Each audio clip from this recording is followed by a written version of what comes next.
जय हिंद दोस्तों, स्वागत है आप लोगों को मेरे चैनल पे। आशा करता हूँ कि आप लोग अच्छे होंगे। तो दोस्तों, आज हम जो प्रैक्टिस सेट लाने हैं वो बाज़ार में एक नया प्रैक्टिस सेट आया है जो है ड्रीम डोज। ठीक है, ड्रीम डोज का प्रैक्टिस सेट है और इसमें कुल 11 को प्रैक्टिस सेट है। 3 सबको हम कराने वाले हैं। ठीक है, ध्यान दीजिएगा, इस सबको हम कराने वाले हैं। तो आज सेट नंबर 1 होने वाला है। ठीक है, और देखिए दोस्तों, इसका हम आप लोग अगर आप लोग प्रैक्टिस सेट मतलब इसका कर रहे हैं तो हम आपको 70 का कट ऑफ देते हैं। याद रखिएगा, कट ऑफ इसका 70 है। 70 बॉयज़ के लिए, ठीक है, और गर्ल्स के लिए 65 है। याद रखिएगा। तो चलिए हम अपने आज के पहले प्रश्न की ओर बढ़ते हैं। बहुत अच्छे प्रश्न हैं। तो आज का पहला प्रश्न देखते हैं। प्रश्न है कि हाल ही में समान नागरिक संहिता को लागू करने वाला स्वतंत्र भारत का पहला राज्य कौन है? तो इसका राइट आंसर देखिए ऑप्शन डी हो जाएगा। ठीक है, देखिए समान नागरिक संहिता जो है ये इसका आर्टिकल बात कर रहे थे, आर्टिकल 44 में हो जाएगा, आर्टिकल 44 में। याद रखिएगा। ठीक है, और देखिए ऐसे तो सबसे पहले ये मतलब कि जब भारत स्वतंत्र नहीं हुआ तो उससे पहले ही वहाँ गोवा में ये शुरू से ही परंपरा है। ठीक है, लेकिन स्वतंत्र भारत का हो जाएगा तो उत्तराखंड, और आर्टिकल याद रखिएगा 44। अगला प्रश्न देखते हैं कि झारखंड विधानसभा में सीटों की संख्या कितनी है? तो देखिए वर्तमान में झारखंड में जो हो जाएगा विधानसभा के सीट वो 81 हो जाएगा। ऑप्शन सी हो जाएगा 81।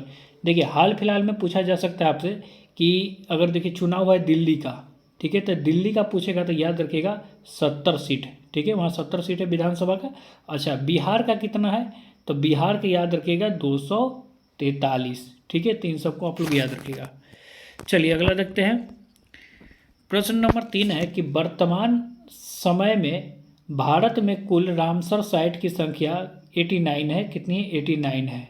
ठीक है, 89 हो गया है वर्तमान में। ये पहले का अपडेट होगा। भारत रामसर संधि में कब शामिल हुआ? तो देखिए इसका राइट आंसर ऑप्शन बी हो जाएगा 1982 में। प्रश्न संख्या 4 देखते हैं कि वर्ल्ड गवर्नमेंट समिट 2024 का आयोजन कहाँ हुआ था? तो ये याद रखिएगा, ये दुबई में हो जाएगा। ऑप्शन बी इसका राइट आंसर हो जाएगा दुबई। ठीक है, प्रश्न संख्या 5 देखते हैं कि ट्रांसपेरेंसी इंटरनेशनल द्वारा, याद रखिएगा किसके द्वारा? ट्रांसपेरेंसी इंटरनेशनल द्वारा जारी भ्रष्टाचार बोर्ड सूचकांक में भारत का कौन सा स्थान आया है? तो इसका राइट आंसर देखा जाए तो 2024 के लिए पूछ रहा है तो 93 हो जाएगा, ऑप्शन बी। और इसमें देखिए दोस्तों, इसमें कुल 180 देश को शामिल किया जाता है जिसमें भारत का स्थान 93 है। ठीक है, 6 नंबर प्रश्न देखते हैं कि फरवरी 2024 में चंद्रमा की सतह पर अंतरिक्ष यान उतारने वाले विश्व की पहली निजी कंपनी कौन बन गई है? विश्व की पहली निजी कंपनी, तो इसका ऑप्शन सी हो जाएगा इंटुएटिव मशीन, ऑप्शन सी। देखिए भारत भी दक्षिण चंद्रमा के दक्षिणी पोल पर ये उतारा था, अंतरिक्ष उतारा थी, अपना लैंडर उतारा था। तो देखिए ये कब उतारा था ये पूछा जा सकता है। ठीक है, चंद्रयान 3 की तरफ अपना लैंडर जो उतारा था वो कब उतारा था, बहुत इंपॉर्टेंट डेट आ जाता है। तो याद रखिएगा 23, देखिए ध्यान दीजिए 23 अगस्त कब? 2023 में ही, 23 अगस्त 2023। अच्छा, इसी के दौरान 23 अगस्त को हम लोग राष्ट्रीय अंतरिक्ष दिवस मनाते हैं। याद रखिएगा 2024 में पहली बार ये मनाया गया था। प्रश्न संख्या 7 देखते हैं कि अगस्त 2024 में नरेंद्र मोदी जी यूक्रेन की यात्रा पर गए थे। ठीक है, इस देश की राजधानी कहाँ है? मतलब यूक्रेन की राजधानी कहाँ हो जाएगा? तो कीव, ऑप्शन बी इसका राइट आंसर हो जाएगा। यूक्रेन की राजधानी कहाँ है? कीव। अब देखते हैं 8 नंबर प्रश्न कि संघाई सहयोग संगठन एससीओ मतलब वो है संगठन का 10वां सदस्य कौन है, ये बताना है। ठीक है, तो देखिए बेलारूस हो जाएगा। ऑप्शन नंबर इसका डी इसका राइट आंसर हो जाएगा, बेलारूस। देखिए दोस्तों, अगर आप लोगों को अच्छा लग रहा है तो इसे ज़रूर आप लाइक कीजिए, और अगर चैनल पर नए हैं तो सब्सक्राइब भी कर दीजिए। ठीक है, चलिए अगला देखते हैं हम लोग। अगला, हाल ही में राष्ट्रपति के दरबार हॉल का नाम बदलकर क्या कर दिया? तो इसे गणतंत्र मंडप कर दिया, गणतंत्र मंडप। देखिए अशोक हॉल भी था, उसे अशोक मंडप कर दिया गया, ये भी याद रखिएगा। ठीक है, अब 10 नंबर प्रश्न है कि संस्कृत भाषा में साहित्य लेखन हेतु किस जगत गुरु को 58वां ज्ञानपीठ अवार्ड 2024 दिया गया है? तो ऑप्शन सी हो जाएगा रामभद्राचार्य को। और देखिए रामभद्राचार्य के साथ साथ में एक और मिला था, गुलजार को भी ये अवार्ड मिल चुका है। मतलब कि 2023 का 58वां जो है गुलजार को भी मिला, ये गीतकार है, याद रखिए गुलजार आप भी। चलिए प्रश्न है कि हाल ही में लोकपाल का अध्यक्ष किसे बनाया गया है? तो ऑप्शन सी हो जाएगा अजय मणिक राव खानविलकर। ठीक है, ऑप्शन सी हो जाएगा, याद रखिएगा। देखिए ज्ञानपीठ पुरस्कार जो था दोस्तों, ये कब से मिलेगा ये पूछा जा सकता है, तो 1965 इसका भी आप लोग याद रखिएगा, 1965। अगला देखते हैं 12 नंबर कि हाल ही में मैदान, देखिए मैदान नहीं है, मोइदम है इसका, याद रखिए। हम टाइपिंग मिस्टेक में मोइदम याद रखिएगा, मोइदम। ठीक है, पूछा है कि मोइदम कहाँ पर है, ये समाधि जो है ये कहा, तो मोइदम जगह संबंध जो हो जाएगा वो असम से हो जाएगा। ठीक है, और देखिए मोइदम का जो संबंध है असम से, तो पूछेगा कि ये कौन सा कौन सा जनजाति संबंधित है, तो याद रखिए अहोम जनजाति संबंधित है। किससे? अहोम जनजाति। ठीक है, ये भी आप लोग याद रखिएगा अच्छे से। चलिए अगला प्रश्न पर देखते हैं कि पंकज उदासीन का हाल ही में निधन हो गया है, तो इनका किस क्षेत्र से संबंधित है? तो इसका राइट आंसर देखा जाए तो इसका राइट आंसर हो जाएगा ऑप्शन ए, ये पार्श्व गायक थे। प्रश्न संख्या 14 है कि नवीनतम पुस्तक breaking the mould reimagining India's economy future पुस्तक किसने लिखा है? तो बहुत इंपॉर्टेंट पुस्तक है ये, तो याद रखिएगा इसका ऑप्शन सी हो जाएगा रघु राम राजन, ऑप्शन सी। प्रश्न संख्या 15 है, देखिए मिलान करना है कौन सा मिलान सही है। ठीक है, तो देखिए राष्ट्रीय विज्ञान दिवस 28 जनवरी को मनाते हैं। ठीक है, जो कि ये गलत है। चलिए मतलब सही को चुनना है। कैंसर दिवस 4 फरवरी बिल्कुल सही है, यही इसका आंसर होगा। अच्छा, आर्द्र भूमि दिवस कब मनाते हैं ये याद रखिएगा, 2 फरवरी को। आर्द्र भूमि दिवस 2 फरवरी को। ठीक है, और विश्व रेडियो दिवस 13 फरवरी को। विश्व रेडियो दिवस 13 फरवरी को। तो इन सबको आप लोग याद रखिएगा।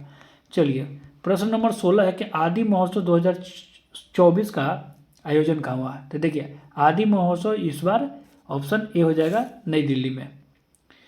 प्रश्न संख्या 17 है कि भारत का सर्वोच्च नागरिक अवार्ड भारत रत्न 2024 में नहीं सम्मानित किया, मतलब किसे नहीं सम्मानित किया ये बताना है।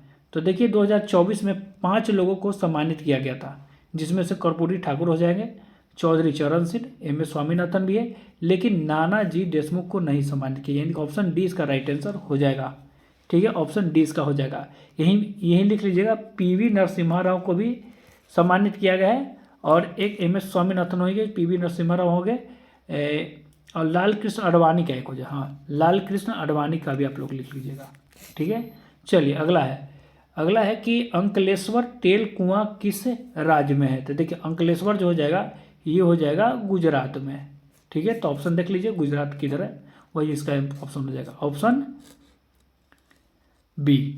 चलिए 19 नंबर प्रश्न इंपॉर्टेंट है, देखिए क्या है कि बाबा बुदन की पहाड़ी किस राज्य में जो लौह अयस्क उत्पादन हेतु प्रसिद्ध है? तो बाबा बुदन की पहाड़ी से लौह के साथ में याद रखिएगा कि कॉफ़ी, यहाँ कॉफ़ी का भी अच्छा खासा में यहाँ पर होता है। ठीक है, उत्पादन। तो ये बाबा बुदन की पहाड़ी कहाँ हो जाएगा? ये कर्नाटक में हो जाएगा, ऑप्शन सी हो जाएगा। अगला देखते हैं 20 नंबर प्रश्न कि भारत के किस राज्य की सीमा बांग्लादेश सीमा से नहीं लगती है, मतलब बांग्लादेश को टच नहीं करता, तो ये हो जाएगा नागालैंड। इनमें से कौन हो जाएगा? नागालैंड। बात किया जाएगा बांग्लादेश से कौन कौन है, तो असम हो गया, त्रिपुरा, मेघालय, याद रखिएगा, एक होगा त्रिपुरा और मेघालय यहाँ दिया होगा, मिजोरम भी हो गया। ठीक है, इतना ही है, और पश्चिम बंगाल भी होगा, हाँ एक और याद रखिएगा, एक पश्चिम बंगाल भी। ठीक है, सबसे ज़्यादा। अच्छा, पूछेगा कि भारत का बांग्लादेश के साथ में कितना किलोमीटर का सीमा सजा होता है, तो याद रखिए 4096 किलोमीटर। ठीक है, इसको भी आप लोग लिख लीजिए। प्रश्न संख्या 21 है कि श्री राम भगवान शिव की भक्ति में मग्न है, इस वाक्य में कौन सा रस है? तो इस वाक्य में भक्ति रस है। पूछेगा कितने प्रकार की रस हैं, तो याद रहे कुल 11 प्रकार की रस होते हैं। ठीक है, अब प्रश्न नंबर 22 देखते हैं कि PR सीरीजेस का संबंध किस खेल से है? तो PR सीरीजेस का जो संबंध हो जाएगा वो हॉकी से हो जाएगा, हॉकी से। पूछा जाएगा हॉकी में कुल कितने खिलाड़ी होते हैं, तो कुल 11 खिलाड़ी होते हैं। ठीक है, क्रिकेट में भी 11। देखिए टेबल टेनिस में कितने होते हैं, टेनिस और टेबल टेनिस में कितने होते हैं, देखिए टेबल टेनिस में तो 2 दूनी 4 हो जाएगा। ठीक है, 2 ऐसे 2 + 2। टेनिस में कितने होते हैं इसको आप लोग बताइए। ठीक है, अब देखिए 23 नंबर प्रश्न देखिए, ऑस्ट्रेलियाई ओपन टेनिस 2024 का पुरुष विजेता कौन था। तो देखिए पुरुष विजेता हो जाएगा जैनिक सिनर। देखिए आप पूछेगा कि जैनिक सिनर कहाँ के थे, तो ये इटली का हो जाएगा, ये भी याद रखिएगा, इटली का। ठीक है, इसमें कोई दिक्कत नहीं है। अब आगे बढ़ते हैं। प्रश्न नंबर 24 है कि प्रथम बौद्ध संगति, ठीक है, महासभा कहाँ हुआ था, मतलब प्रथम बौद्ध महासभा कहाँ हुआ था। तो देखिए प्रथम वाला हो जाएगा आपका राजगिरी में, प्रथम वाला राजगिरी में हो जाएगा। दूसरा कहाँ हुआ था, दूसरा हुआ था वैशाली में, यहाँ तीसरा हुआ था पाटलिपुत्र, याद रखिएगा। दूसरा हुआ था वैशाली, ठीक है, वैशाली। और चौथा कहाँ हुआ था, चौथा हुआ था कश्मीर, कुंदनवल। देखिए कश्मीर उस समय कौन थे, कनिष्क हुए थे। राजगिरी में जब हुआ था तो उस समय वहाँ के शासक कौन थे, और किसने, अजातशत्रु। वैशाली में कौन थे, कालाशोक।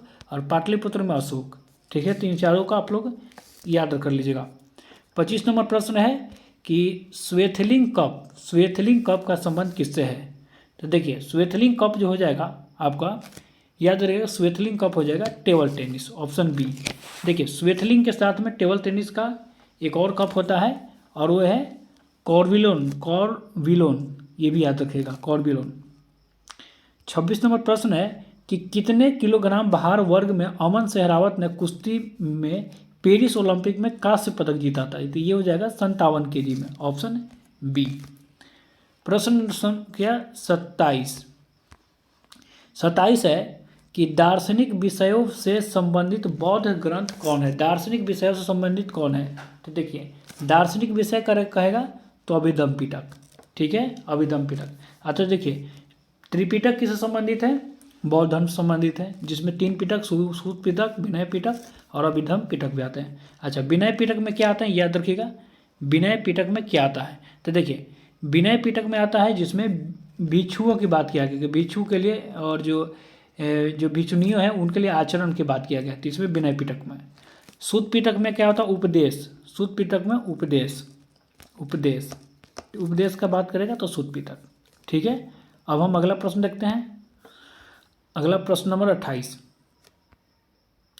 प्रश्न नंबर 28 है कि कौन सा कथन सही है, ये बताना है, कौन सा कथन सही है। तो देखिए हड़प्पा का खोज जो है, हड़प्पा 1921 में इसका उत्खनन हुआ था। ठीक है, बिल्कुल सही है। और ये वर्तमान हड़प्पा पाकिस्तान में है और पंजाब के क्षेत्र में, याद रखिएगा, पाकिस्तान वाला पंजाब का क्षेत्र में है। ठीक है, यह रावी नदी किनारे, न कि ब्यास नदी किनारे, गलत है। और इसका खोज जो है तो उत्खनन रखाल दास बनर्जी ने किया था। ठीक है, याद रखिएगा। तो यही इसका ऑप्शन 1 और 2 सही है, बाकी तो गलत ही हो जाएगा, इसको आप लोग मिला लीजिएगा। ठीक है, और ये कांस्य युगीन थे, न कि ताम्र युगीन थे, ये भी है, कांस्य वहाँ से मिला था। चलिए 29 नंबर प्रश्न देखते हैं।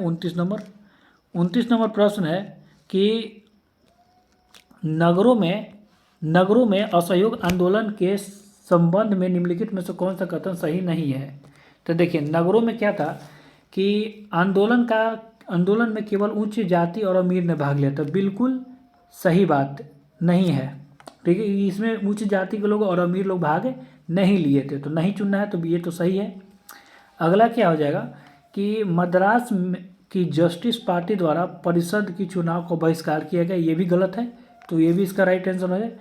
1 और 2 तो बिल्कुल सही है। ठीक है, तो 1 और 2 आप लोग पहले लगाइए। अब 3 देखते हैं, 3 सही होगा तो उसको भी लगाएंगे। हजारों छात्रों ने सरकारी नियंत्रण वाले सरकार को छोड़ा, बिल्कुल, स्कूलों को छोड़ दिया था, ये सही बात है। और प्रधानाध्यापक और शिक्षक जो थे वो भी इस्तीफा दे दिए थे, और वकील जो अपने प्रैक्टिस को छोड़ दिए थे, तो ये तो कथन सही है। तो यानी कि 1 और 2 ही इसका राइट आंसर हो जाएगा। अच्छा एक बात बताइए, असहयोग आंदोलन कब हुआ था, इसको आप लोग कॉमेंट में बताइए। ठीक है, ऐसे बता देते कि असहयोग आंदोलन 1920 में हुआ था। ठीक है, 1920 में। अगले प्रश्न की ओर बढ़ते हैं। अगला प्रश्न है, प्रश्न नंबर 30 है कि 1940 में विनोबा भावे ने व्यक्तिगत सत्याग्रह कहाँ प्रारंभ किया था। तो ये पावनार, महाराष्ट्र, ऑप्शन सी हो जाएगा, पावनार। देखिए व्यक्तिगत सत्याग्रह का पहला सत्याग्रही थे कौन? विनोबा भावे। सेकंड कौन हो जाएगा? पंडित जवाहरलाल नेहरू। पंडित जवाहरलाल नेहरू। अच्छा, थर्ड कौन हो जाएंगे? थर्ड जो थे ये हो जाएंगे ब्रह्मदत्त। ये भी याद रखिएगा, थर्ड है ब्रह्मदत्त। प्रश्न नंबर 31 है कि भारत छोड़ो प्रस्ताव की निम्न में से किसने अनुशंसा की थी? भारत छोड़ो प्रस्ताव को, तो देखिए अनुशंसा के बाद कहेगा तो हो जाएगा पंडित जवाहरलाल नेहरू। अगर बोलेगा कि भारत छोड़ो प्रस्ताव का ड्राफ्ट किसने तैयार किया था, तो ये महात्मा गांधी जी ने तैयार किए थे। तो ये भी याद रखिएगा। भारत छोड़ो आंदोलन कब हुआ था स्टार्ट? तो 17 अक्टूबर 1940 को। ठीक है, इतना आप लोग याद रखिएगा। 17 अक्टूबर 1942 सॉरी ये तो हम बता दिए आपको व्यक्तिगत सत्याग्रह। ठीक है, भारत छोड़ो आंदोलन तो ये 8 अगस्त में हुआ था, 8 अगस्त 1942। ठीक है, इसको ध्यान रखिएगा, 8 अगस्त 1942। प्रश्न संख्या 32 है कि किस स्वतंत्रता सेनानी ने लाठी और अखाड़ा क्लब का स्थापना किया था? तो इसका बाल गंगाधर तिलक ने किए थे। याद रखिए किसने किए थे? बाल गंगाधर जी तिलक ने किए थे। तो ऑप्शन बी हो जाएगा, ऑप्शन बी। दोस्तों अगर चैनल पर अगर नए हैं तो चैनल को सब्सक्राइब जरूर कीजिए और बेल आइकन को तो अवश्य दबाइए। ठीक है, अब प्रश्न नंबर हम बढ़ते हैं नेक्स्ट 33 नंबर। देखिए इसमें क्या है, इसमें सुमेलित करना है कि कौन सा लेखक सुमेलित सही है। देखिए सही का चयन करना है। तो देखिए किताब उल रेहला मतलब रेहला के इब्न बतूता बिल्कुल सही है। तुगलकनामा, तुगलकनामा जियाउद्दीन बर्नी नहीं लिखा था। ठीक है, तो ये गलत हो जाएगा। और फिरदौसी शाहनामा बिल्कुल सही है, मतलब 1 और 3 सही है। ऑप्शन ए इसका राइट आंसर हो जाएगा। तहकीक-ए-हिंद किसने लिखा था? अकबर ने नहीं लिखा था तहकीक-ए-हिंद। आप लोग कमेंट बताइए, बहुत इंपॉर्टेंट प्रश्न है, आप लोग इसको कमेंट बताइए। प्रश्न संख्या 34 नंबर। देखिए 1857 के विद्रोह के पश्चात ब्रिटिश सरकार ने निम्न में से किस प्रांत से सिपाहियों का चयन किया था? तो ये सिख और पंजाब के। देखिए 1857 की क्रांति 10 मई, याद रखिएगा 10 मई 1857 को स्टार्ट हुआ था। ठीक है, याद रखिएगा 10 मई 1857 को।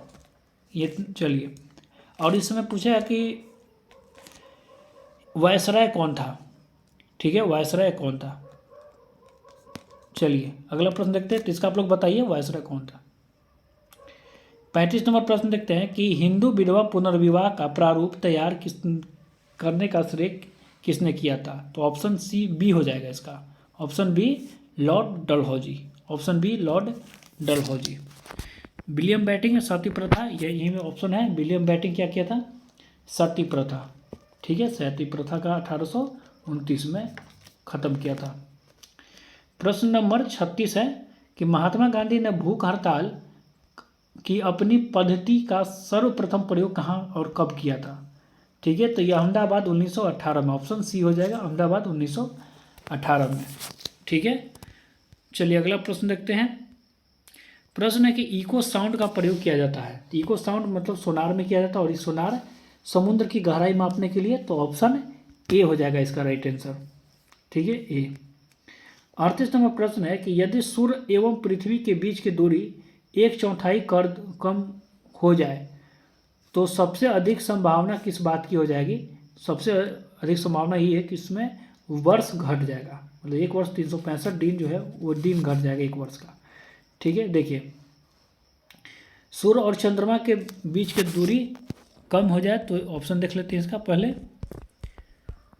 हमारे वर्ष की अवधि में कमी हो जाएगी, ऑप्शन सी इसका राइट आंसर है। ठीक है, अब प्रश्न नंबर हम देखते हैं 39। दोस्तों अगर अच्छा लग रहा हो तो आप इसे लाइक जरूर कीजिए। ठीक है, 39 नंबर प्रश्न है कि आयोडीन की प्राप्ति होती है। तो आयोडीन की प्राप्ति होती है लैमिनेरिया नामक शैवाल से। तो ऑप्शन बी हो जाएगा, आयोडीन की प्राप्ति होती है लैमिनेरिया नामक शैवाल से। प्रश्न नंबर 40 है कि श्यानता के संदर्भ में निम्नलिखित में से कौन सा कथन सही है? तो देखिए श्यानता के संदर्भ में, तो श्यानता में ताप बढ़ाने पर द्रव का श्यानता में कमी होती है, बिल्कुल।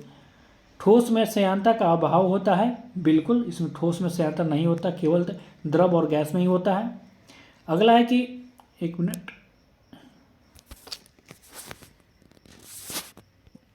चलिए अगला है कि शहद में और ग्लिसरीन में श्यानता की प्रवृत्ति अधिक होती है, बिल्कुल सही है, यानी कि तीनों ऑप्शन सही है, यानी कि उपयुक्त में से सभी हो जाएगा। प्रश्न संख्या 41 देखते हैं। 41 क्या बोलता है? 41 है कि निम्न में से कौन सी पौधा कीट पकड़ता है, कौन सी पौधा जो है वो कीट पकड़ता है, ये बताना है। ठीक है, तो देखिए इसका राइट आंसर की बात किया जाए तो हो जाएगा नेप्थलीन। और ये कीट क्यों पकड़ता है? ये नाइट्रोजन की कमी को पूर्ति करने के लिए कीट को पकड़ता है। ठीक है, अब प्रश्न नंबर हम देखते हैं 42, इंपॉर्टेंट है कि सीलियम रोग हो जाता है किसकी कमी से, बताना किस विटामिन के कमी से। तो सीलियम रोग हो जाएगा विटामिन डी के कमी से, विटामिन डी।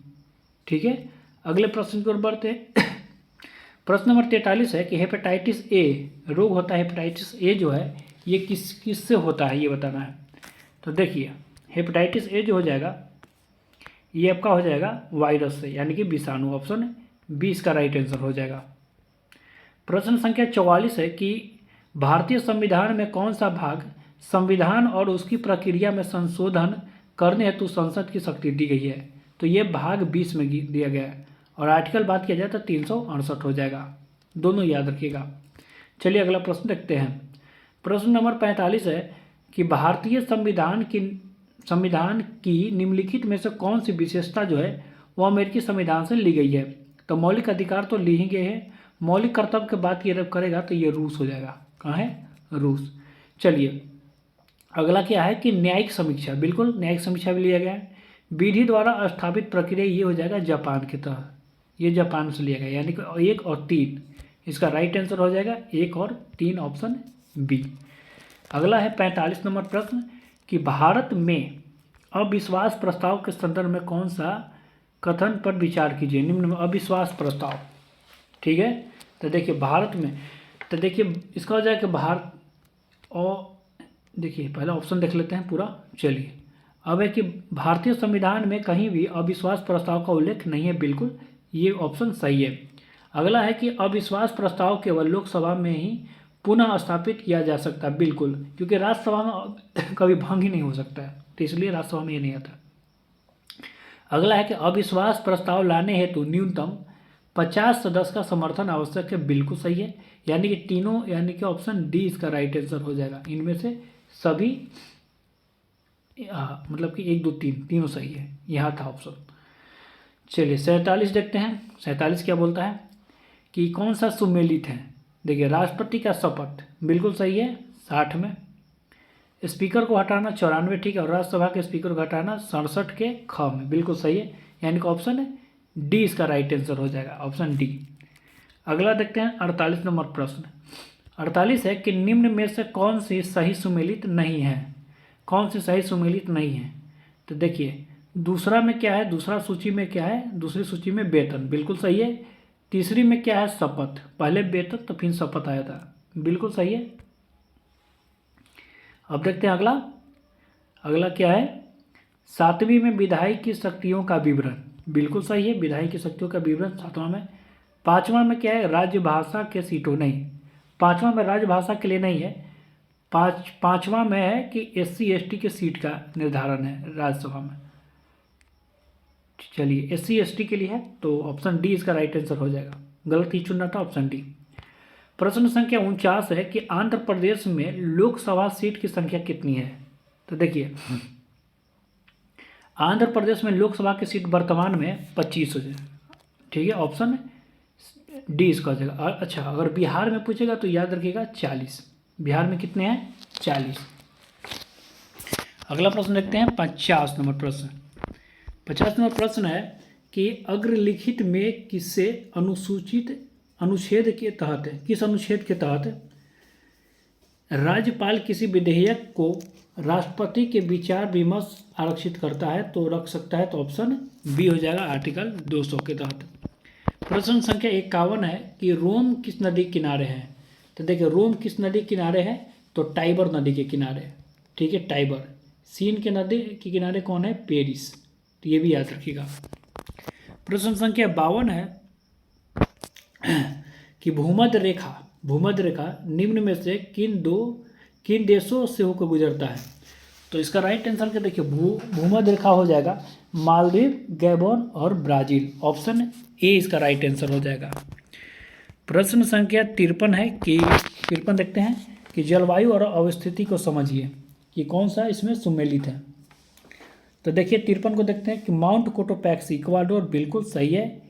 विसुवियस फिलीपींस नहीं हो जाएगा। Fujiyama Japan. तो 1 3 किलिमंजारो अंगोला नहीं है, ठीक है, तंजानिया हो जाएगा। तो 1 और 3 सही है। तो इसके तहत अगर देखा जाए तो ऑप्शन सी इसका राइट आंसर हो जाएगा। 54 नंबर प्रश्न है कि श्रीहरिकोटा द्वीप बंगाल की खाड़ी को अलग करता है। तो किससे अलग करता है? तो पुलिकट झील, यहाँ जाएगा पुलिकट झील से। तो ऑप्शन बी हो जाएगा। 55 नंबर प्रश्न है कि मालप्रभा एवं अमरावती किसके सहायक हैं? तो देखिए मालप्रभा जो हो जाएगा, देखिए मालप्रभा तो हो जाएगा कृष्णा का, ठीक है। इसमें थोड़ा सा मिस्टेक है ऑप्शन में, इसलिए ध्यान दीजिए इस पर कि मालप्रभा किसका हो जाएगा? कृष्णा का, याद रखिएगा मालप्रभा कृष्णा का। अच्छा अमरावती किसका हो जाएगा? अमरावती कावेरी का हो जाएगा, कावेरी का। यहाँ ऑप्शन में थोड़ा मिस्टेक है, ठीक है। अब अगला देखते हैं 56 नंबर। 56 नंबर है कि काली मृदा का संबंध में विचार कीजिए कि इसमें लोहे की अपेक्षाकृत अधिक होती है, बिल्कुल सही है। इसका निर्माण बेसाल्ट लावा से विखंडन से हुआ, बिल्कुल सही है। इसमें इसे रेगुर मिट्टी भी कहा जाता है, ये भी सही है। तो 1 2 3 तो बिल्कुल सही है, यानी कि इसके हिसाब से ऑप्शन डी इसका राइट आंसर हो जाएगा। 1 2 3। प्रश्न नंबर हम 57 देखते हैं कि निम्नलिखित में से कौन सा युग्म सुमेलित नहीं है? कौन सा युग्म जो है सुमेलित नहीं है? तो देखिए रोहतांग हिमाचल प्रदेश बिल्कुल सही है। डेप्सा दर्रा भी हिमाचल प्रदेश में हो जाएगा। डेप्सा कहाँ है? हिमाचल प्रदेश में। माना उत्तराखंड बिल्कुल, अनाथुरा सिक्किम में। तो ऑप्शन बी इसका राइट आंसर हो जाएगा। 58 नंबर प्रश्न है कि तीनों गोलमेज सम्मेलन में किसने भाग लिया था? तो ये भीमराव अम्बेडकर जी ने भाग लिए थे। बात की जब महात्मा गांधी, तो ये दूसरा गोलमेज सम्मेलन में भाग लिया था, और ये कब हुआ था? गांधी इरविन समझौता के बाद में हुआ था। अगला प्रश्न देखते हैं कि 59 नंबर प्रश्न कि कौन सा सुमेलित नहीं है? चित्रदुर्ग हो जाएगा, इंद्रावती नदी बिल्कुल सही है। जोग जल प्रपात हो जाएगा, शरावती बिल्कुल सही है। धुआं कुंड, देखिए धुआं कुंड पूछा गया है, धुआं कुंड ब्रह्मपुत्र नदी पर नहीं है। धुआं कुंड जो हो जाएगा ये कर्मनाशा नदी पर हो जाएगा, याद रखिए कर्मनाशा नदी। हुंड्रू स्वर्ण का बिल्कुल सही है, ऑप्शन सी इसका राइट आंसर हो जाएगा।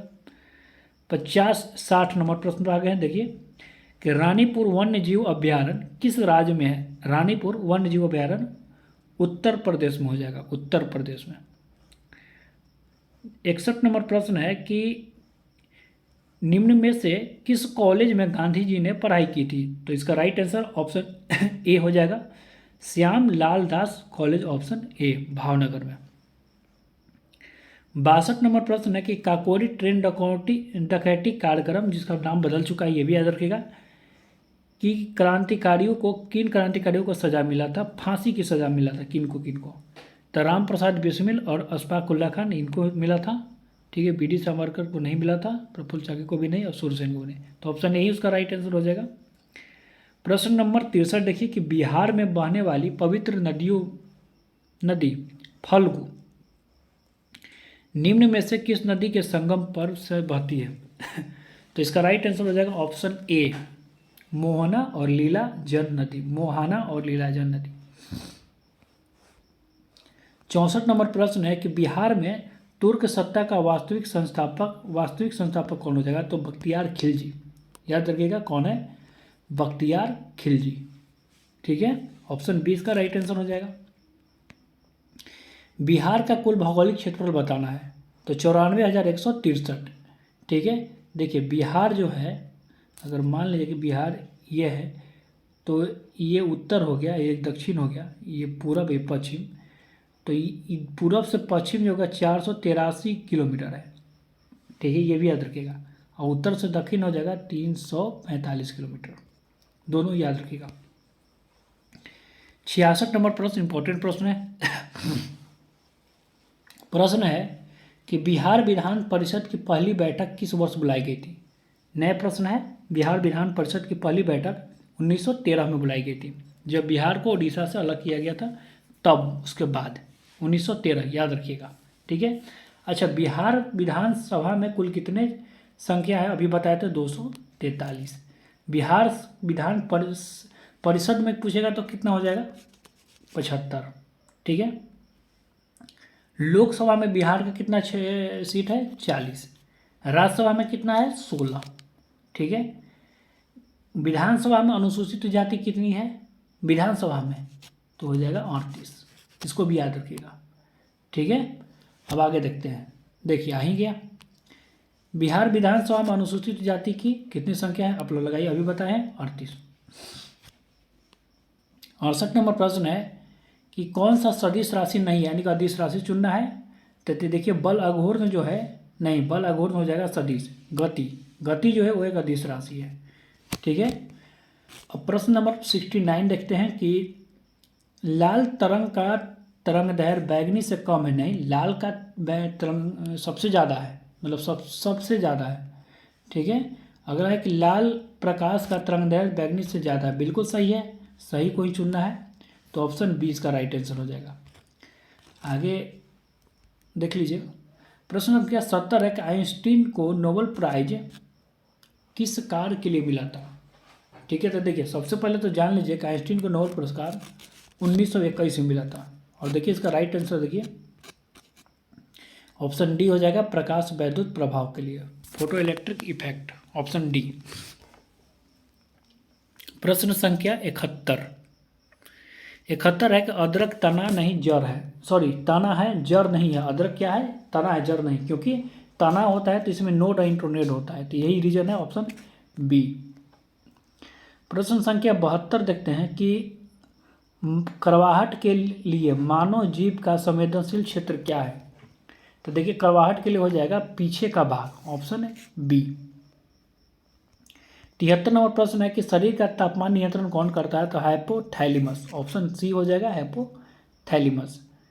प्रश्न संख्या 74 देखते हैं। प्रश्न संख्या 74 क्या है? देखिए, बताना है कि जैव उर्वरक सही, कौन सा सही है ये बताना है। ठीक है। देखिए, इसका राइट आंसर, तो सबसे पहले ऑप्शन ए देखते हैं कि माइक्रोलीज फंगी। ठीक है। तो ये तो बिल्कुल सही है, माइक्रोलीज जेल फंगी, बिल्कुल। ब्लू ग्रीन शैवाल, ये भी सही है। वैसिलस ये नहीं हो जाएगा, तो यानी कि 1 या 2 इसमें जो है उसको चुन लीजिए, 1 या 2, तो ऑप्शन बी होगा इसका राइट आंसर।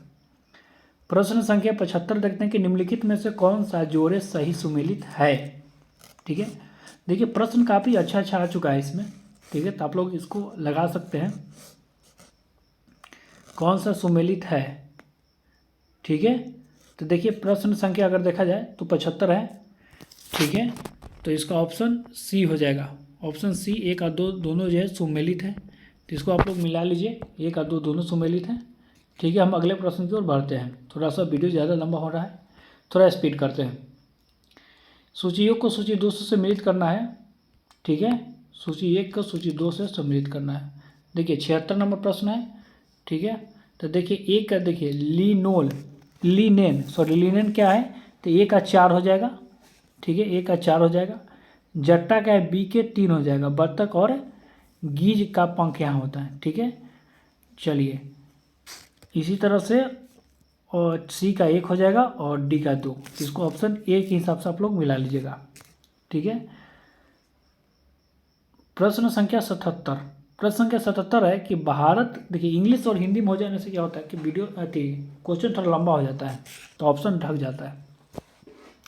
77 नंबर है कि भारत में कृषि पूर्ण वित्त प्रदान करने के लिए शिखर स्तर के बैंक का नाम बताइए। तो ये नाबार्ड हो जाएगा, ऑप्शन बी, कृषि एवं ग्रामीण विकास बैंक। प्रश्न संख्या 76 है कि वैश्वीकरण में सम्मिलित नहीं है। तो देखिए, वैश्वीकरण में क्या है? विदेश से सब संबंधित है, आयात निर्यात विदेश से। ठीक है। लेकिन सार्वजनिक क्षेत्र से थोड़े हो जाएगा, तो ऑप्शन डी इसका राइट आंसर हो जाएगा। 79 नंबर प्रश्न है कि ऊर्जा के वाणिज्यिक स्रोत मतलब क्या है, ऊर्जा के वाणिज्यिक स्रोत विशुद्ध शामिल क्या है? तो ऑप्शन ए हो जाएगा शक्ति, कोयला, तेल, गैस, जल, विद्युत और यूरेनियम। प्रश्न नंबर 80 देखते हैं कि यदि भारतीय रिजर्व बैंक द्वारा नगद कोष अनुपात में कमी की जाए तो साख सृजन का प्रभाव बढ़ेगा। ऑप्शन ए इसका राइट आंसर है। प्रश्न संख्या 81 है कि 1 रुपये के नोट पर हस्ताक्षर वित्त मंत्रालय के सचिव का होता है। बिल्कुल, वित्त मंत्रालय के सचिव का ही होता है। ऑप्शन ए इसका राइट आंसर हो जाएगा। अब अगला देखते हैं प्रश्न है कि आय की असमानता मापी जाती है। देखिए, आय की असमानता मापी जाती है गिनी गुणांक से। देखिए, ये जो होता है 0 से 1 के लिए होता है। अगर 1 देखिए 0 है, देखिए 0 है तो क्या हो जाएगा, असमानता सबसे कम है, यानी कि असमानता यहाँ नहीं है। 1 है तो असमानता बहुत ज़्यादा है। प्रश्न संख्या 83, आरबीआई के विदेशी मुद्रा भंडार, ठीक है, FER बोलता है, ठीक है, निम्न में से कौन सा शामिल है, मतलब विदेशी मुद्रा भंडार में कौन सा शामिल है? तो देखिए, विदेशी मुद्रा परिसंपत्ति है और गोल्ड दोनों है, तो 1 और 2 दोनों हो जाएगा। ठीक है, ऑप्शन ए इसका राइट आंसर हो जाएगा, 1 और 2 दोनों। प्रश्न संख्या 84 देखते हैं कि डांगी नृत्य किस राज्य से संबंधित है? डांगी नृत्य किस राज्य से संबंधित है ये बताना है। तो डांगी नृत्य हो जाएगा हिमाचल प्रदेश, डांगी हिमाचल प्रदेश। प्रश्न संख्या 85 देखते हैं, 85 कि भारत के किस राज्य में बिहू का त्यौहार था? बिहू हो जाएगा असम। ठीक है, बिहू कहाँ है? असम। प्रश्न संख्या 86 है कि अग्निपथ योजना का प्रमुख विशेषता क्या थी, ये बताना क्या है। तो अग्निपथ योजना था, ये सेना के तीनों कमांड के लिए था, अग्नि सेना, नौसेना और वायुसेना। तो ऑप्शन यही इसका राइट आंसर हो जाएगा। ठीक है, बाकी देख लीजिएगा, ऑप्शन ए इसका राइट आंसर है।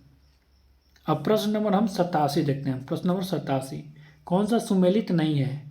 ठीक है, देखिए, विश्व एड्स दिवस 1 दिसंबर बिल्कुल सही है।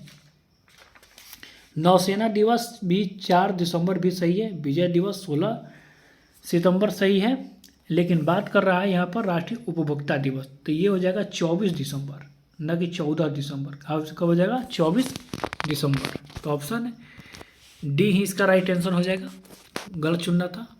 प्रश्न संख्या 88 है कि घुड़सवारी करने वाली परिसर को क्या कहा जाता है? तो एरीना कहा जाता है। ऑप्शन सी हो जाएगा एरीना। देखिए, रिंग किसे कहते हैं? फाइटिंग जो होता है वो रिंग कहते हैं। अगला देखते हैं 89 निम्न में से कौन सा यूनेस्को हेरिटेज साइट है? धौलावीरा मोइदम जो कि अभी बताया असम में है, शांति निकेतन पश्चिम बंगाल, धौलावीरा गुजरात में, ये सब हो जाएगा। तो ऑप्शन डी हो जाएगा इसका राइट आंसर। 90 नंबर प्रश्न है कि उरुग्वे का मुद्रा क्या है? उरुग्वे का मुद्रा क्या है? तो देखिए, उरुग्वे का मुद्रा हो जाएगा पेसो। उरुग्वे का मुद्रा हो जाएगा पेसो। टाका कहाँ का है? टाका हो जाएगा बांग्लादेश। ठीक है, 91 नंबर प्रश्न है कि कूनू नेशनल पार्क किस राज्य में है? तो कूनू हो जाएगा मध्य प्रदेश। ऑप्शन ए इसका राइट आंसर है। ये इंग्लिश का प्रश्न है, इसको आप लोग खुद से बनाइए। ऐसे आंसर इसका ऑप्शन सी हो जाएगा। ठीक है, ऑप्शन सी इसका आंसर हो जाएगा, पर आप लोग खुद से बनाइए। प्रश्न संख्या 93 है कि हिंद महासागर में भारत की नौसैनिक पहुँचे एवं संचालन क्षमता में वृद्धि उद्देश्य से नौसेना का एक नया अड्डा INS जटायु नाम से कहाँ स्थापित किया गया है? मतलब INS जटायु अड्डा जो है कहाँ स्थापित किया गया, ये बताइए। तो ये अंडमान निकोबार में, ऑप्शन सी। 94 नंबर प्रश्न है कि तेंदुआ गणना रिपोर्ट 2022 के अनुसार बिहार में तेंदुओं की कुल संख्या कितनी है? तो 86 हो जाएगा, ऑप्शन बी 86। पूछ रहा है 95 नंबर प्रश्न कि घरेलू ईंधन के रूप में प्रयुक्त LPG मुख्यतः पाई जाती है। तो LPG हो जाएगा प्रोपेन और ब्यूटेन, ऑप्शन बी।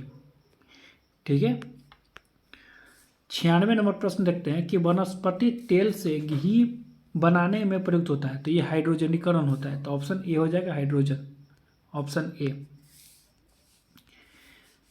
97 नंबर है कि चूने का पानी दूधिया किसके द्वारा होता है? चूने का पानी दूधिया जो है वो किसके कारण होता है? तो देखिए 97 नंबर का हो जाएगा कार्बन डाइऑक्साइड, ऑप्शन बी हो जाएगा कार्बन डाइऑक्साइड। 98 नंबर प्रश्न है कि आर्गन का परमाणु क्रमांक कितना है? तो आर्गन 18, ऑप्शन बी हो जाएगा। 99 नंबर प्रश्न हम लोग खुद से बनाइए, ठीक है, रीजनिंग का प्रश्न है, ऑप्शन बी इसका राइट आंसर हो जाएगा। और 100 नंबर का हो जाएगा ऑप्शन सी। तो दोस्तों कैसा लगा बताइए। देखिए इसका खासियत है कि इसमें वही मार्कशीट भी दिया जाता है, तो आप लोग इसे कर सकते हैं, ठीक है।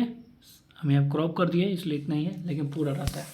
तो देखिए दोस्तों कैसा लगा, और अच्छा लगा तो लाइक कीजिए, सब्सक्राइब कीजिए। चैनल पर अगर नए हैं तो ज़रूर सब्सक्राइब कीजिए और बेल आइकन को जरूर दबाइए, ठीक है। तो मिलते हैं बहुत जल्द आपके अगला पार्ट में, अगला टॉपिक के साथ में बहुत जल्द। तब तक के लिए जय हिंद, जय भारत।